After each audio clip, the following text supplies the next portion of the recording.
আসসালামু আলাইকুম দর্শক, আবারও একটি ছোট্ট শর্ট ভিডিওতে আসলাম। তো দেখেন, এখানে দুইটা মসফেট লাগানো আছে। এটা একটা অরিজিনাল চপার, চায়না ইনভার্টারের চপার। এখানে দেখেন একটা যে কাজটা করা হয়েছে, এখানে একটা ড্রাইভার এসি ছিল অরিজিনাল, সেটা নষ্ট হয়ে গেছে, যেটা আসলে পাওয়া যাচ্ছিল না, 5 ভোল্ট দিয়ে চলতো।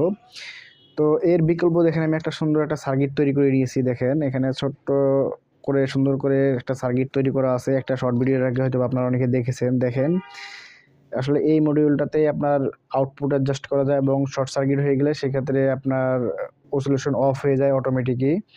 তো দেখেন এটা একটা অরিজিনাল বোর্ডের সাথে লাগানো আছে। আপনাদের দেখাই, দেখেন আমি এইভাবে আসলে করছি আপনাদেরকে দেখানোর জন্য। জাস্ট দেখেন এটা এখান থেকে যা ভোল্টেজ আসতেছে এটা আসলে ডিসি ভোল্ট দিয়ে চলবে। তো দেখেন এই যে ডিসি ভোল্ট দিয়ে চলতেছে, এটা 250 ভোল্ট আউটপুট আছে।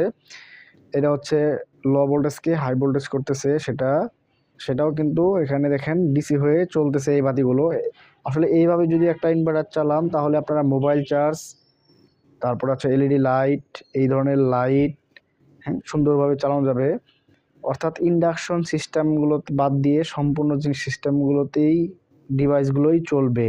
এসএমপিএস চার্জার চালানো যাবে এবং কি আপনার এলইডি লাইট, এই ধরনের বাল্ব, হিটার, এই ধরনের আনুষঙ্গিক মোবাইল চার্জার, এগুলো সুন্দরভাবে চলবে, কোনো ধরনের সমস্যা হবে না।